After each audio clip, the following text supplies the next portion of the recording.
hovedafsnitsafdeling og en registerafdeling. Det er min personlige holdning, og selvom jeg håber, at det bliver sådan, kan jeg jo ikke love noget som helst.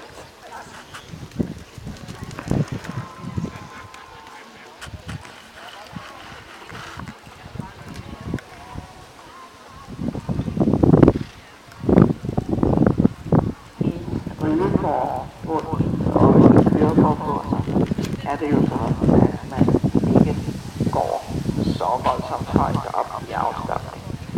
Men disse mesterskabsstævner arrangeres med fjordhestelandene enten i Norden Europa.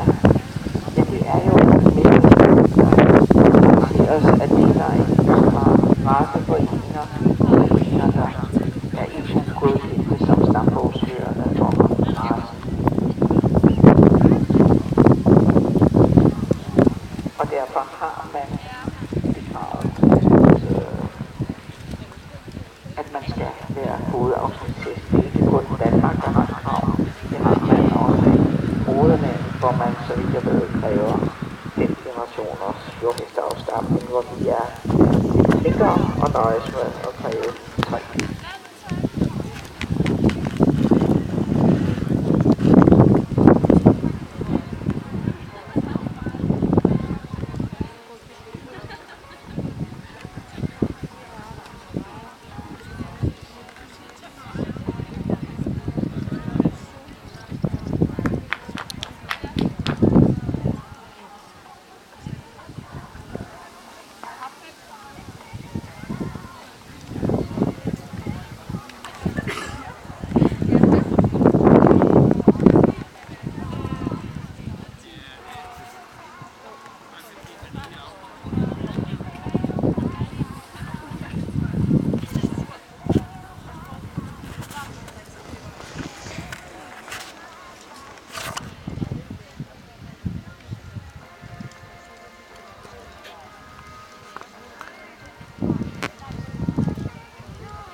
Mit bedste gæt er, at vi på bane 3 i øjeblikket ser stævne nummer 21, Skovvang Sally, reddet af Nanna Poulsen. Hvis det er rigtigt, så er Golf Godnå reddet af Frank Kristiger, den næste gældelse, der skal ind.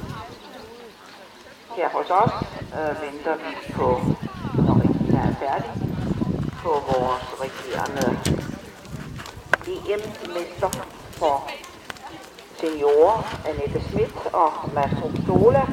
Og det skal måske tilføjes, at juniorrytteren Jakob Grindbøller og Golf Godnå også er europamester for juniorer i dressur. De blev det begge sidste år i Tyskland.